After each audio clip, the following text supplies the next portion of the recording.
This is Rife Technology Understanding the Real Truth. Rife helium gas plasma tube is shown in this picture. Here I show that a simple helium plasma generates a large magnetic field, which is a scalar wave that penetrates everything and is faster than the speed of light. Here is my new generator that I put together. It's a magnetic scalar wave generator. Okay, here's the Penetron tube, and it's set up with a I can show you this. It's set up with a reflector in the back, and there it is right there. It's looks like it's sitting in it's a Weber grill, and the whole device is put together basically inside. Some wheels we got here on this. We got a we got a RF meter and an ammeter and our plug connector and so on. You can actually see it's put together with different parts. The tube is about 8 inches, it's about 24 inches long. So you actually vary the dimensionality of it too also here. It's actually pretty small. So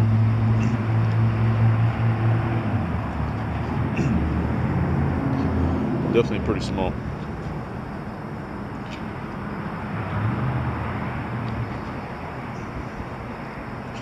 It's highly directional, and no major issues on it. Okay. Plasma tube light is the only very small part of this effect. These strange waves have the ability to penetrate metals and shake apart metals with no heat. I got about 500 watts on this tube right now, so I can crank it up a little bit more. And my SWR is about 15 watts. I'm getting really good transfer of power. There it is right there. And I'm modulating at over 100%, so it's actually pretty good. I'm about 10 amps. I'm going to start reducing my power here, so here we go. Alright, thanks for watching. This video shows the magnetic scalar wave as it extends to about 25 feet. RF radio wave drops off at 2 feet. The 500 watts of RF is converted into a magnetic scalar field. Okay, I got the tube on here. Now I'm going to show you something real interesting. This is my magnetic field right here, and I'm moving away, and my magnetic component is still quite high right here. It's really quite high. I still have I'm probably about 8 feet away from the tube.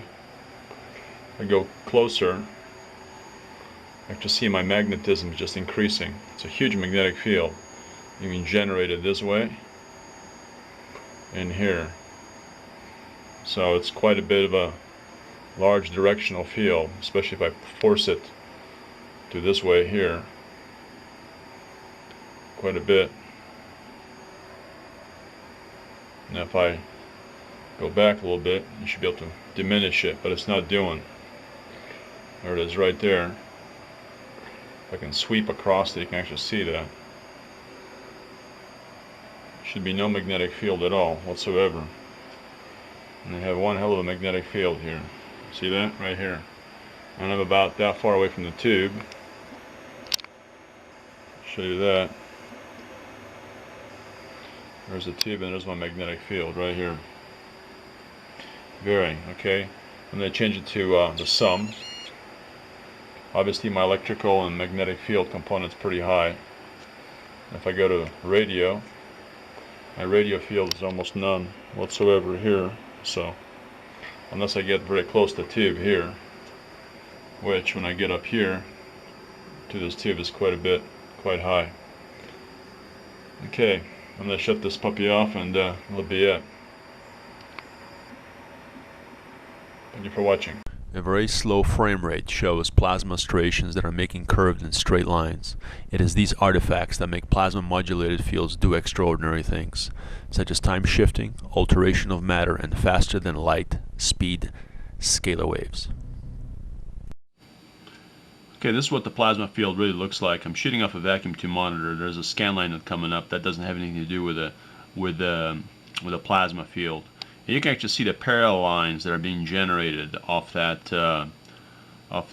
plasma. And this is, I believe, the parallel lines, not this line right here, which you're seeing here, because I can control that line right there. Okay, it's a parallel lines to the plasma field.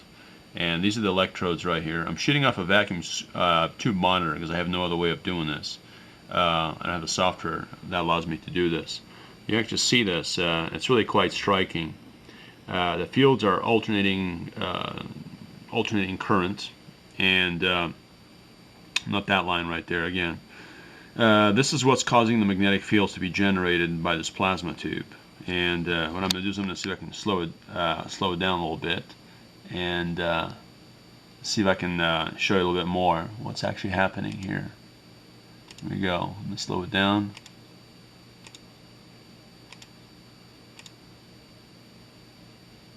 And a little bit more. And there it is right there. That's what's going between the electrodes right here. Really quite interesting.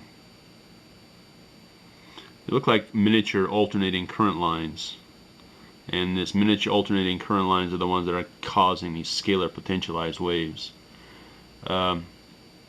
Again, thanks for watching, and I'll produce some more videos. I need to now show you, in fact, that these waves have the ability to penetrate through 3 inches of steel, and I travel fast at the speed of light. What I'm going to do is I'm going to basically speed it up a little bit here. It'll go to normal speed. And this video should be finishing up here pretty slowly, pretty quickly. And we'll play it back a little faster. And there it is, right there.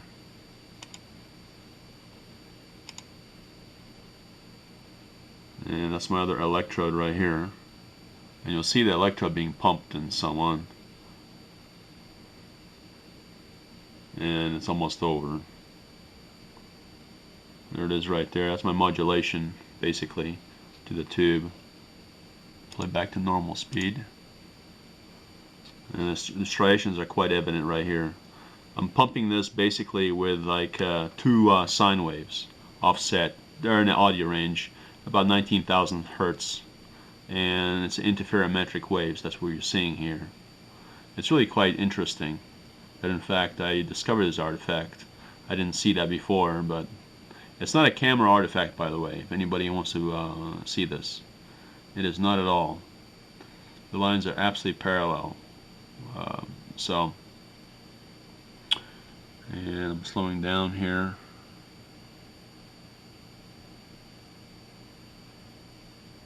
And that's it. Thank you again for watching. I'm going to shut this off.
Yeah, these are our harmonics.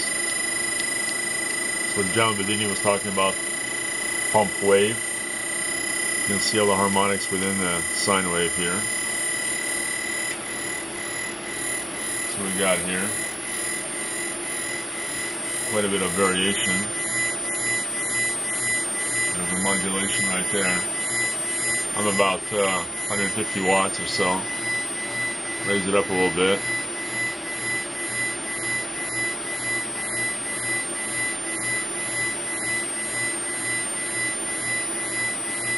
We're using 4 amp waves here.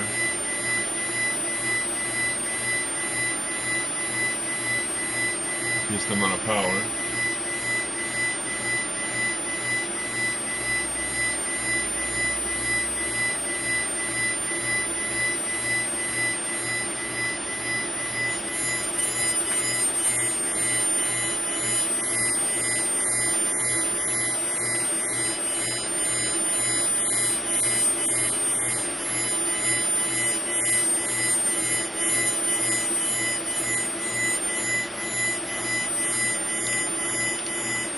These are frequencies right there.